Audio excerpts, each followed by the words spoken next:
Ever feel like no matter what you do, you're never quite enough? You could achieve, succeed, bend over backwards, and somehow she still finds a way to cut you down. Yeah.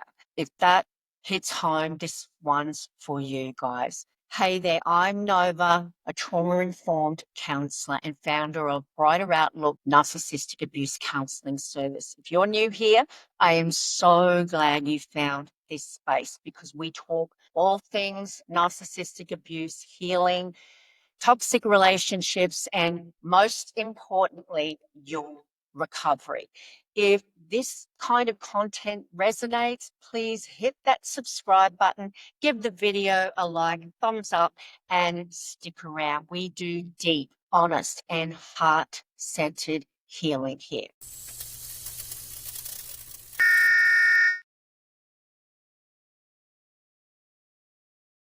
Okay, let's talk about the damage that narcissistic mothers do to their daughters because it runs deep. And for so many people I work with, this is the wound that explains everything. Let's get real, what it feels like. You grow up with a narcissistic mother and you don't always know what's happening. You just know you feel small, wrong, too much and never enough. They always shift the goalposts. She criticizes you, but then calls it just being honest. She compares you, but insists it's to motivate you. She controls your choices, but says it's because she loves you. Some or all of the above. And the thing is, on the outside, she might look like the perfect mom to everyone else. She's lovely, funny, helpful, supportive. But behind closed doors, it's a different story. You get the cold shoulder, the passive aggression, the guilt trips, the dismissive looks. And if you dare to speak up, boom, you're ungrateful, dramatic, or too sensitive. Sound familiar? So, what does this damage actually do? Let's break it down. Because this kind of parenting doesn't just sting, it actually rewires your brain. You become a chronic people pleaser. You were taught that love is transactional, love is earned, not given freely. You, even as an adult, I should say, chase approval. You overachieve. You keep the peace. You twist yourself into whatever shape someone else needs just to feel safe. Kind of like the relationship you had or still do have with your mother. You doubt your own feelings.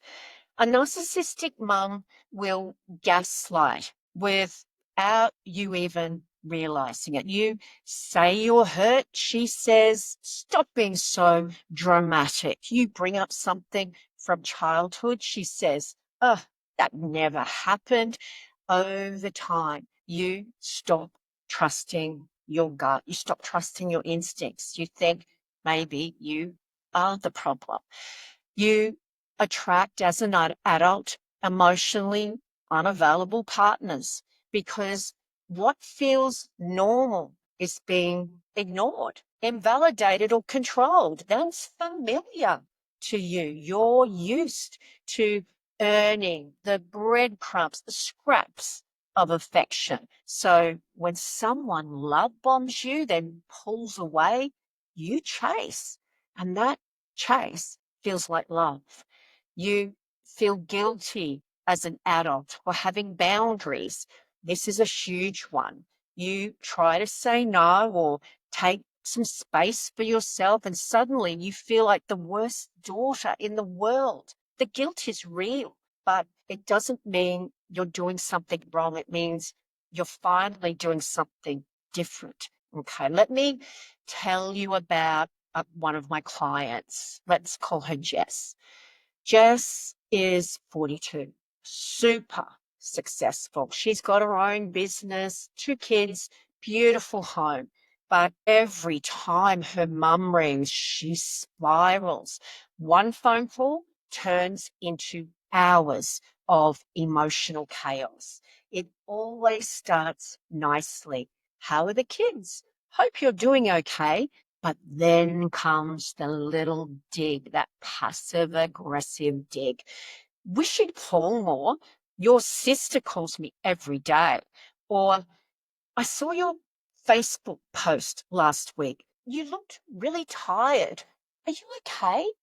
Jess would hang up and feel deflated, anxious, like she'd done something wrong. That's the thing. Narcissistic mums don't need to yell to do the damage.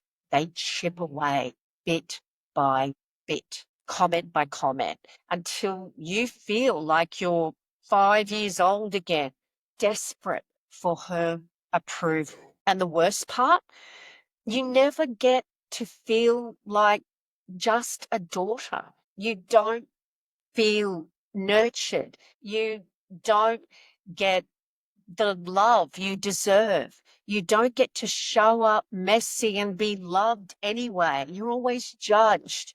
Instead, you become the caregiver, the emotional crutch, the scapegoat, the competition. She needs you to reflect back to her how amazing she is. And if you don't, if you grow up, get therapy, go no contact, watch out. That's when the smear campaigns start.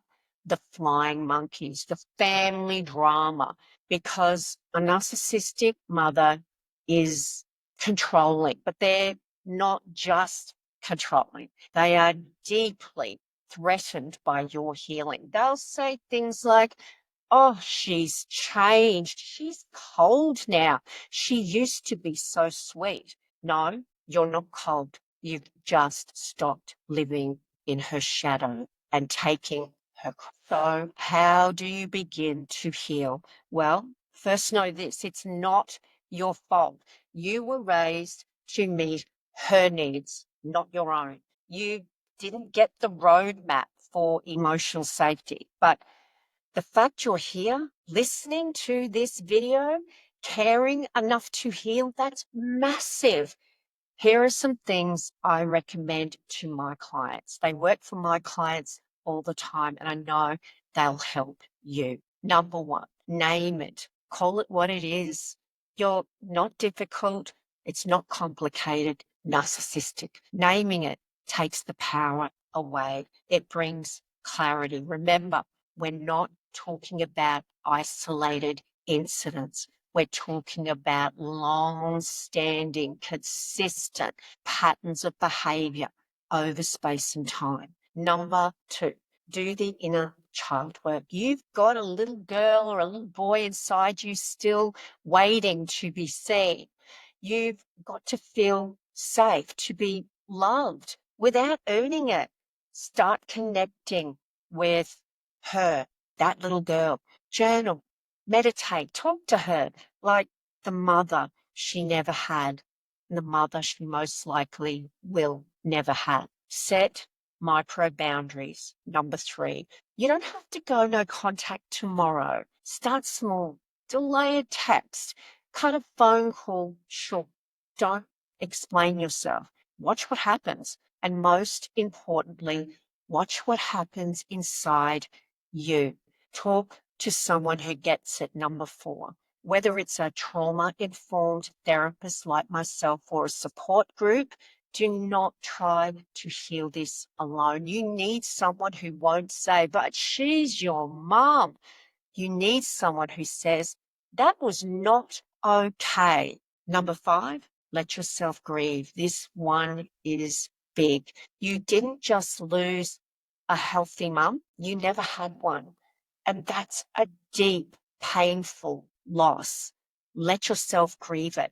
Write it out. Cry. Get angry in a safe space. The grief makes space for you to emerge. Okay. Final words, guys. Look, having a narcissistic mother shapes you in ways most people will never understand, but you're not broken. You're conditioned. And guess what?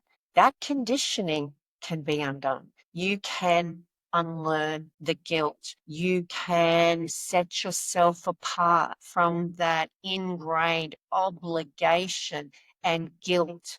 You can reclaim your voice. You can finally become the version of yourself that you were never allowed to be. She doesn't get to define you anymore. You're not selfish for setting boundaries. You're not cruel for pulling back. And you're not a bad daughter for choosing peace over chaos. You are allowed to walk away from pain, even if it shares your DNA. Now, if this resonated with you guys, please hit that subscribe button and drop me a comment below. Tell me, did this feel familiar to you? What are you struggling with most in your healing journey? And if you're ready to dive deeper, check out the full playlist on my channel. I have linked it below. Thanks for being here. Thanks for choosing yourself. And don't forget to grab your copy of my best-selling book, Fake Love, which has so much information for adult children of narcissistic mothers in it. Please remember, you are not alone and you are so worthy of the love that you were denied.